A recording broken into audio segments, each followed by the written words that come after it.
Hukum pidana bukan hanya tentang menghukum pelaku kejahatan, tetapi juga memastikan apakah penegakannya benar-benar adil, profesional, dan tidak sewenang-wenang. Rancangan Undang-Undang KUHP menuai pro dan kontra, baik itu di kalangan akademisi maupun kalangan praktisi. Apakah hal ini merupakan upaya untuk memperkuat sistem peradilan pidana atau justru menjadi ancaman untuk sistem hukum kita? Kita akan membahas soal ini bersama-sama dengan narasumber spesial yang telah hadir pada FAUB Podcast kali ini. Selamat datang Ibu Milda Istiqomah, SHMTCP PhD, Wakil Dekan Bidang Akademik Fakultas Hukum Universitas Brawijaya. Selamat siang Ibu, bagaimana kabarnya Ibu Milda hari ini? Alhamdulillah baik. Alhamdulillah. Gimana kabarnya Mbak Luli? Alhamdulillah sehat Ibu, walaupun puasa harus tetap semangat. Benar pada hari banget. ini. Benar. Oke, terima kasih sudah hadir dalam FAUB Podcast kali ini. Jadi di sini saya bersama dengan teman-teman setia pendengar podcast FAUB ingin belajar bersama Ibu Milda, ingin sharing-sharing dan diskusi terkait dengan rancangan Undang-Undang KUHP ini, Bu. Jadi berdasarkan yang saya baca dari beberapa sumber sebelumnya, rancangan Undang-Undang KUHP ini sudah masuk dalam program legislasi nasional prioritas ya Ibu sekarang. Nah, mungkin diskusi kali ini bisa kita awali dengan sebenarnya sejauh mana urgensi pembaharuan KUHP ini menurut Ibu Milda sendiri. Ya, makasih Mbak Luli sudah diundang di podcast ini. Saya sangat tersanjung sekali begitu. Jadi memang yang dibahas kan memang sangat strategis sekali ya. Dan seperti kita ketahui di beberapa kampus di seluruh Indonesia ini juga sedang menyelenggarakan diskusi bersama begitu, dialog publik berkaitan dengan rancangan KUHP. Gitu. Jadi kalau ditanya bagaimana urgensi pembahasannya, ini memang sangat urgent gitu ya.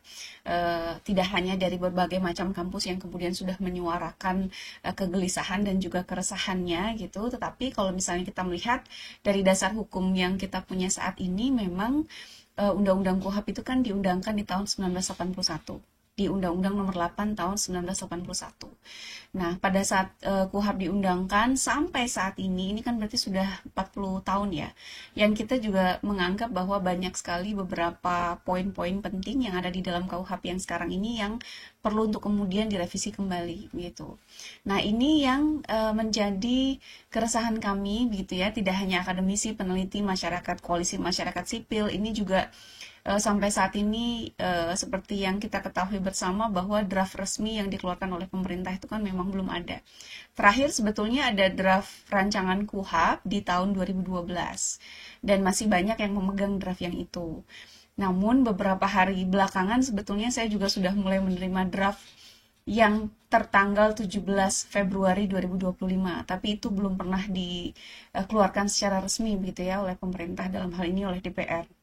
Nah, artinya kalau misalnya kita membahas dari yang RKUHP yang 2012, itu memang banyak poin-poin yang kita pertanyakan begitu, termasuk diantaranya adalah penambahan kewenangan jaksa, di mana jaksa diperbolehkan untuk kemudian melakukan penyidikan gitu ya, bersama-sama dengan pihak kepolisian. Namun di draft yang baru itu, yang di 17 Februari 2025, sepertinya sudah tidak ada. Nah, apakah memang draft itu yang akan kita gunakan, yang akan kita bahas, ini kan juga masih belum pasti begitu ya. Nah, yang kita tunggu sebetulnya ya pemerintah segera kemudian melakukan pembahasan, karena RKUHP ini kan sudah masuk di dalam Prolegnas 2025.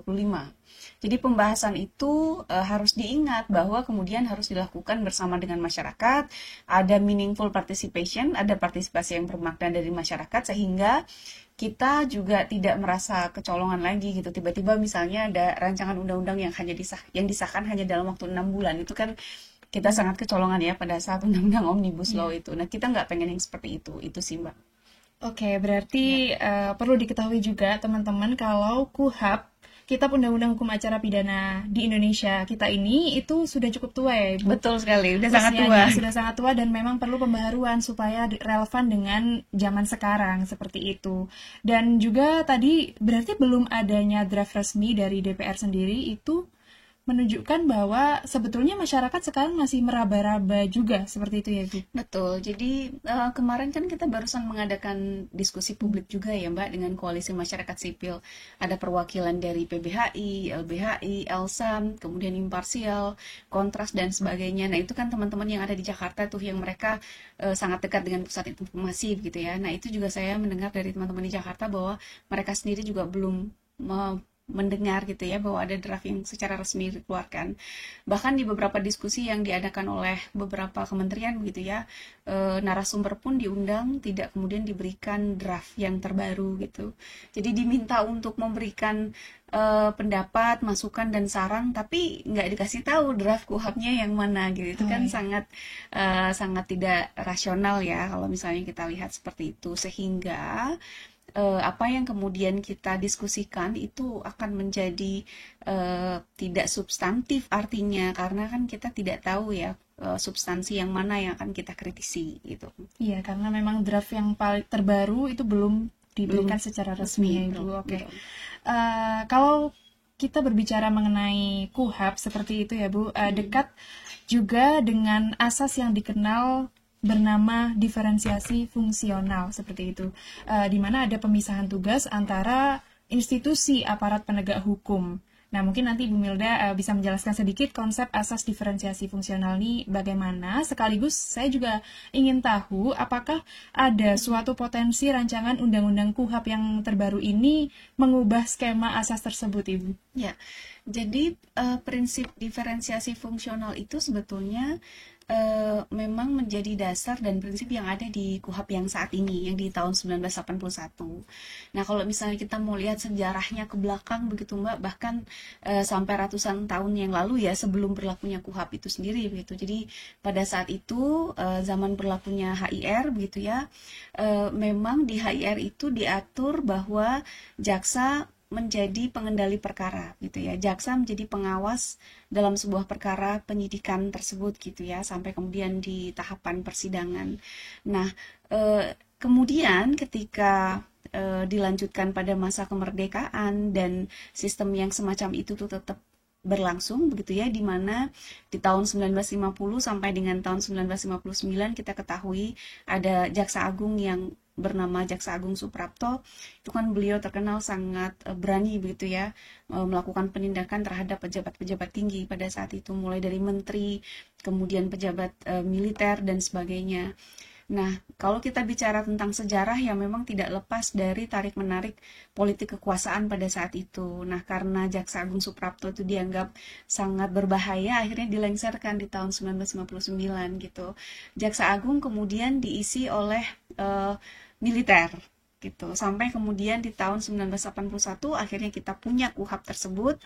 Nah, pembentuk KUHP pada saat itu sebetulnya memiliki tujuan yang sangat baik sekali dengan menerapkan diferensiasi fungsional. Meskipun KUHP itu prinsipnya juga sistem peradilan pidana yang terpadu gitu ya, integrated criminal justice system itu tadi, tetapi diferensiasi fungsional itu adalah yang sudah disebutkan Mbak Luti tadi, bahwa ada pemisahan tugas dan fungsi dari masing-masing institusi, di mana polisi memiliki kewenangan dalam hal penyidikan, penuntut umum itu memiliki kewenangan dalam hal penuntutan, begitu juga dengan hakim. Nah, namun dalam prakteknya, tujuan besar yang diinginkan oleh para pembentuk KUHP pada saat itu ya sebetulnya tidak tercapai ya, karena sejak tahun 1981 sampai dengan sekarang ternyata prinsip diferensiasi fungsional itu akhirnya mengkotak-kotakkan antara aparat penegak hukum yang satu dengan penegak hukum yang lain begitu, sehingga memisahkan batas bahwa penyidikan itu hanya boleh dilakukan oleh Polri. Nah, ini kita bicara untuk tindak pidana umum ya Mbak ya. Meskipun kalau untuk tindak pidana khusus seperti korupsi, jaksa juga punya kewenangan untuk itu. Tapi untuk jenis tindak pidana yang umum, yang memiliki kewenangan untuk melakukan penyidikan itu hanya penyidik Polri, kan begitu. Begitu juga kemudian dengan tahapan penuntutan, hanya jaksa yang memiliki kewenangan. Akhirnya terkotak-kotak, terjadi pemisahan tadi. Nah, ketika kemudian jaksa penuntut umum ini punya kewajiban untuk kemudian melakukan pembuktian di persidangan, padahal mereka tidak punya andil dalam penyidikan, artinya mereka tidak memiliki kewenangan untuk mengumpulkan alat bukti, mengumpulkan saksi, tersangka, dan sebagainya. Nah, memang yang agak repot, jadi ketika nanti di persidangan, ketika yang harus membuktikan bahwa tersangka ini melakukan atau memenuhi seluruh unsur perbuatan tindak pidananya adalah jaksa yang harus membuktikan. Sehingga saya mencoba untuk merunut ya Mbak ya, jadi merunut begitu sistematikanya. Jadi sehingga di RKUHP yang saat ini dimungkinkan adanya jaksa yang kemudian memiliki kewenangan dalam tahapan penyidikan. Nah, sebetulnya yang dimaksudkan oleh penyusun KUHP kita sejak awal gitu ya, itu sebetulnya adalah bentuk koordinasi saja. Itu saya nggak kebayang gimana bahwa jaksa yang saat ini kewenangannya itu hanya pada penuntutan, itu kemudian diberikan kewenangan untuk melakukan penyidikan juga gitu. Dengan banyaknya kasus yang ditangani oleh kejaksaan saat ini, kemudian harus ditambah lagi dengan kewenangan penyidikan. Itu saya juga agak nggak apa ya, maksudnya mereka akan sangat kewalahan gitu. Ngurusin yang penuntutan aja sudah kewalahan, apalagi sampai harus melakukan penyidikan gitu. Dan mereka tidak memiliki pengetahuan yang cukup mendalam tentang itu begitu ya. Jadi banyak yang harus diselesaikan PR-nya. Kalaupun misalnya jaksa diberikan kewenangan dalam hal penyidikan gitu.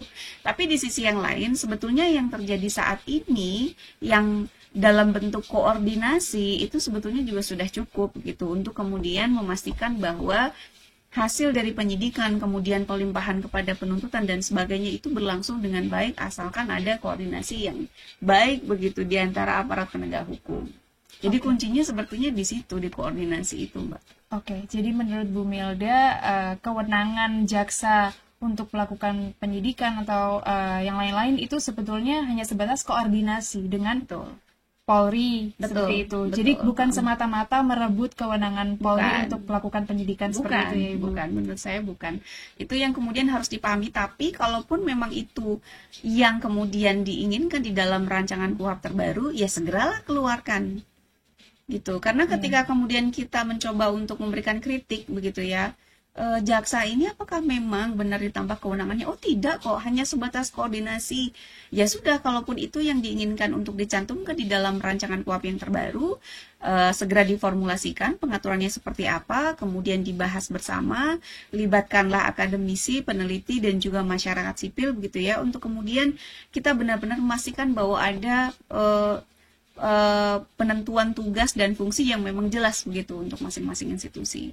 Cuman memang masalahnya Mbak, cuman nggak ada di RKUHP memang ya. Tapi kalau misalnya kita mau lihat di Undang-Undang Kejaksaan, di Undang-Undang Nomor 11 tahun 2021 yang kemarin, itu masih ada juga beberapa pasal yang menambahkan kewenangan bagi jaksa. Misalnya salah satunya adalah penambahan kewenangan untuk melakukan penyadapan. Dan penambahan kewenangan untuk mengumpulkan bahan data intelijen untuk fungsi penegakan hukum. Ini juga berbahaya. Jadi sebetulnya kalau kita melihat rancangan KUHP itu tidak bisa melihat secara integral, secara terpisah atau tersendiri. Hukum acara itu kan mengcover semuanya gitu ya, merupakan hukum prosedur, hukum tata cara bagi masing-masing aparat penegak hukum untuk melakukan penegakan hukum. Tapi di luar dari rancangan KUHP yang sedang kita bahas saat ini, teman-teman juga harus ingat, saat ini juga sedang dibahas ada rancangan Undang-Undang Polri juga, rancangan Undang-Undang TNI juga, dan rancangan Undang-Undang Kejaksaan, yang mana di hampir seluruh rancangan undang-undang ini ada penambahan kewenangan. Nah, ini nggak boleh dilepaskan. Karena apa? Karena kalau kita bicara sistem peradilan pidana yang terpadu, dan bicara tentang kewenangan dari masing-masing institusi itu tadi, ya rancangan undang-undang yang lain juga harus dibahas begitu dan harus selaras begitu. Kalau misalnya di rancangan undang-undang KUHP itu tidak diatur mengenai penyadapan begitu ya, ya harusnya di rancangan undang-undang kejaksaan juga tidak diatur tentang penyadapan itu gitu karena penyadapan itu kan salah satu upaya paksa ya. Dan yang boleh melakukan ya memang hanya penyidik kalau di KUHP yang sekarang begitu, sehingga untuk penambahan kewenangan yang cukup substansial seperti itu ya memang harus kita cermati bersama gitu. Berarti cukup complicated ya Ibu, karena ada banyak rancangan undang-undang yang sedang dibahas saat ini dan itu juga masuk di Prolegnas 2025. Gitu. Jadi bersama dengan RUU KUHP juga. Iya, betul. Begitu banyak dan kita semua harus aware juga teman-teman dan harus tetap kritis dalam mengikuti perkembangan isu di negara ini gitu. Lalu tadi juga Bu Milda sempat menyinggung soal jaksa merupakan pengendali perkara pidana seperti itu Ibu. Saya juga mengenal asas yang namanya dominus litis seperti itu Bu. Saya ingin tahu sebetulnya konsep asas dominus litis ini seperti apa Ibu? Ya, jadi itu yang kemudian tercantum di HIR tadi Mbak. Oh ya. Jadi pada saat zaman sebelum kemerdekaan ya itu yang kemudian dipraktekkan gitu. bahwa jaksa memiliki kewenangan penuh untuk menjadi pengawas atau pengendali dalam suatu perkara. Dan itu memang kalau kita bicara tentang praktek hukum, ya sistem peradilan pidana yang seperti itu tuh juga berlaku di beberapa negara yang lain, misalnya di Belanda, di Perancis dan sebagainya. Namun yang harus kita pastikan bahwa untuk kewenangan yang sedemikian besar dan kewenangan yang sedemikian luas itu juga harus dipastikan bahwa ada mekanisme check and balance yang bisa dilakukan terhadap institusi itu. Sehingga kalau misalnya kita lihat ada beberapa konsep, misalnya di KUHP itu juga dikenalkan hakim pemeriksa pendahuluan kan. Namun untuk kemudian memastikan bahwa kewenangan-kewenangan yang dimiliki oleh masing-masing institusi itu memang sudah dilakukan check and balance, ini yang kemudian kita harus cermati juga gitu. Jadi bukan berarti kemudian kita anti terhadap prinsip dominus litis ya, tidak juga begitu. Karena di beberapa negara pun itu juga sudah dilakukan dan berhasil dan sangat efektif. Hanya saja kalau di Indonesia kita juga tidak bisa melepaskan konteks politik yang terjadi di beberapa masa di puluhan tahun belakangan begitu ya, bahwa ketika kekuasaan itu diberikan sedemikian besar, ketika kekuasaan itu diberikan sedemikian luas, itu bisa memunculkan potensi penyalahgunaan kewenangan itu sendiri gitu. Dan itu sejarahnya berulang. Dan sebagai mahasiswa Fakultas Hukum, saya selalu mengingatkan adik-adik semuanya ya, Gen Z ini, ayo coba kita termasuk Mbak Luli. Jadi jangan sampai lupa kita pada sejarah gitu. Sejarahnya ya tarik menarik kekuasaan kalau di negara kita itu sangat kental gitu ya. Nah, makanya kalau kita bicara tentang kewenangan kita harus sangat hati-hati begitu. Apakah ini memang tujuan utamanya adalah untuk mencapai keadilan? Karena kan sistem peradilan pidana kita itu tujuannya cuma satu, Mbak.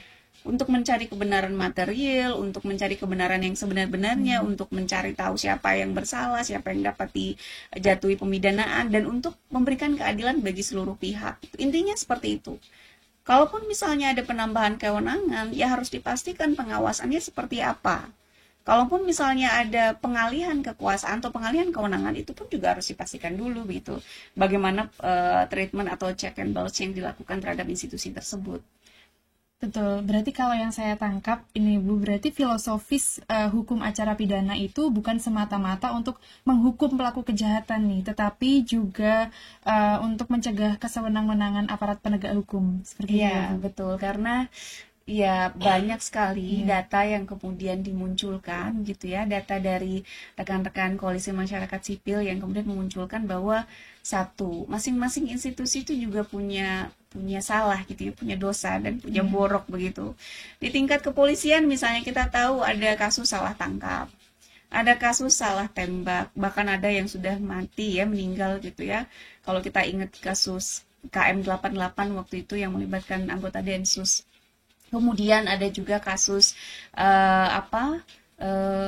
yang kemudian dianggap salah tangkap, tadi sudah saya sebutkan ya. Sedangkan kalau di kejaksaan ya kita tahu sendiri ada beberapa jaksa yang kemudian diduga, divonis, sampai bahkan divonis ternyata melakukan tindak pidana korupsi. Begitu juga dengan hakim begitu. Jadi ya sebetulnya banyak yang harus kita perbaiki gitu ya untuk sistem peradilan pidana kita, mulai dari prosesnya, mulai dari tahapannya, sampai dengan masing-masing aktor penegakan hukumnya, mulai dari polisi, jaksa, sampai dengan hakim, yang tujuan utamanya itu adalah itu tadi ya, untuk memberikan kebenaran yang seadil-adilnya dan memberikan kebenaran yang sebenar-benarnya kepada masyarakat gitu ya. Oke, jadi setiap institusi memang punya kekurangannya masing-masing seperti itu ya Bu. Dan kalau gitu, menurut Ibu Milda sendiri, apa yang harus menjadi prioritas dalam reformasi hukum acara pidana ini supaya sistem peradilan pidana di Indonesia dapat berlangsung lebih efektif lagi? Ya, sebetulnya ada beberapa banyak hal yang kemudian sudah diajukan ya oleh peneliti, akademisi, dan juga koalisi masyarakat sipil tadi. Justru tujuan utamanya adalah bukan untuk menambahkan kewenangan gitu. Banyak hal yang kemudian sudah kita tuliskan begitu ya, poin-poin penting misalnya ketika kita bicara tentang mekanisme keadilan restoratif. Jadi keadilan Justice. restoratif itu kan, atau restoratif Iya. justice itu kan sudah digaungkan kemana-mana gitu ya, dan bahkan menjadi agenda utama gitu ya di beberapa kementerian gitu. Namun memang di KUHP kita yang di Undang-Undang 8 tahun 1981 memang belum ada pengaturan. Jadi kalau restoratif justice kita masih melihat pengaturannya di secara institusi, misalnya di peraturan kejaksaan itu diatur restoratif justice, kemudian peraturan Kapolri itu juga diatur restoratif justice, tetapi memang pengaturannya itu masih sangat berbeda dan tumpang tindih antara satu dengan yang lain. Jadi harapannya sebetulnya yang pertama, untuk hal-hal yang kemudian sudah berjalan dengan baik saat ini, praktik baik yang kemudian sudah dilakukan oleh pihak kepolisian dan juga kejaksaan dalam hal mekanisme restoratif justice yang memang harus dimasukkan ke dalam KUHP gitu. Banyak sekali kasus-kasus yang kemudian diselesaikan dengan mekanisme RJ gitu ya, dan sangat mengurangi angka overcrowding in prison karena keberhasilan RJ itu tadi, dan saya sangat mensupport itu. Nah, itu satu dulu yang kemudian harus dimasukkan ke dalam KUHP. Kemudian yang kedua, kita harus bicara tentang perlindungan saksi dan korban. Itu juga masih sangat lemah kalau kita bicara di KUHP yang saat ini gitu ya. Begitu juga yang ketiga, pengaturan tentang saksi mahkota, tentang justice kolaborator. Jadi beberapa tahun yang lalu, beberapa tahun belakangan kan kita banyak mendengar kasus-kasus yang kemudian akhirnya dilakukan atau diterapkan saksi mahkota atau saksi justice kolaborator. Misalnya kalau di kasusnya Verdi Sambo kemarin ya, Richard Eliezer kemudian ditentukan sebagai justice kolaborator. Nah, ini bagaimana mekanismenya? Apakah yang boleh mengajukan JC ini hanya polisi saja, atau jaksa juga boleh, atau misalnya di tingkat pengadilan kita mengenal yang namanya amicus curiae, sahabat pengadilan, itu juga boleh. Kemudian untuk memberikan masukan bagi aparat penegak hukum, apakah juga diperbolehkan? Nah, itu yang sebetulnya harus kita fokuskan gitu.